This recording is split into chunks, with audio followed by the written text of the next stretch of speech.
the Southern African Development Community Summit. A beacon of hope, a symbol of unity, or so we thought.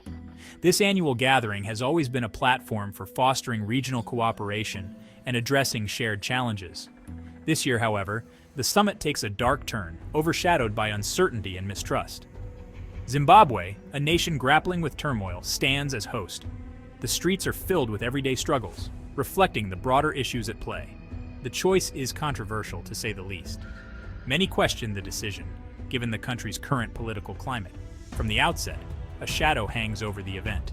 The atmosphere is thick with unease and suspicion. This isn't just about diplomacy, it's about deceit, it's about betrayal.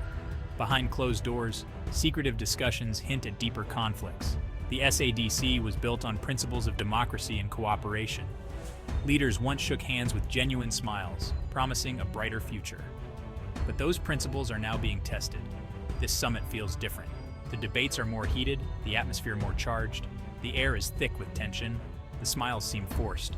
Something is deeply wrong. The very foundation of unity is at risk, and the world is watching closely. Never before has the SADC summit been held within the confines of a single country's parliament. This is a historic first, and it has caught the attention of many across the region and beyond. This unprecedented move raises eyebrows and stirs conversations. People are questioning the motives behind this decision. Why? What is Zimbabwe trying to achieve? Critics cry foul, suggesting ulterior motives and hidden agendas. This isn't about showcasing a venue, it's about projecting power and influence on a grand scale. Holding the summit in Parliament sends a chilling message to the rest of the SADC member states. It suggests that Zimbabwe sees itself as above the other nations, a leader rather than an equal partner. That this isn't a gathering of equals, but a kingdom with its court, where Zimbabwe reigns supreme. The symbolism is impossible to ignore. Every detail seems meticulously planned to convey dominance. It's a slap in the face to the very idea of regional cooperation, undermining the spirit of unity that the SADC stands for. Adding insult to injury, Zimbabwe's president makes a shocking declaration. He and he alone will lead the Mutapa Investment Fund.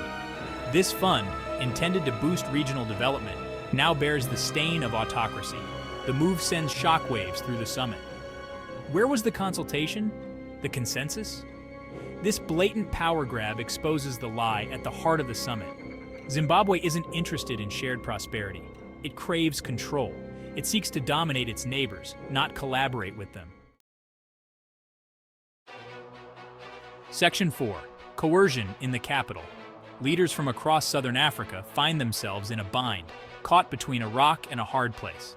They must attend the summit, a gathering that promises little but demands much. To boycott would be to risk isolation, a fate no leader wants to face. But their presence feels less like a choice and more like coercion, a forced hand in a political game. They are forced to play along with Zimbabwe's charade, signing documents they don't believe in. They are forced to smile for the cameras while their hearts burn with anger and frustration. Forced to shake hands with a leader who undermines their own nations, a bitter pill to swallow. Forced to participate in a summit that feels more like a hostage situation, where freedom is an illusion and choices are but shadows. Section 5. Echoes of coups past. The military presence at the summit is impossible to miss. Armed soldiers patrol the streets. Checkpoints restrict movement. An air of intimidation hangs heavy. It's a stark reminder of Zimbabwe's troubled past. A past marked by coups and military intervention. A past where power flowed from the barrel of a gun, not the ballot box. The presence of the military isn't about security. It's about control. It's a message to anyone who dares to dissent. Section 6.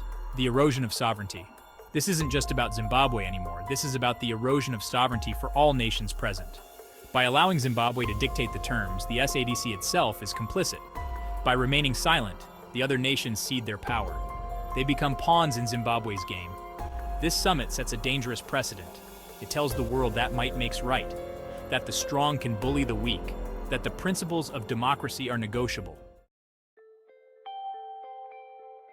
Section 7. SADC. A house divided, the SADC was meant to be a force for good, a champion of progress, a guarantor of peace. But this summit has exposed its flaws. Its credibility lies in tatters. The question now is, can it recover? The answer remains to be seen. This summit has sown division and distrust. It has emboldened autocrats and silenced dissent. The future of the SADC hangs in the balance.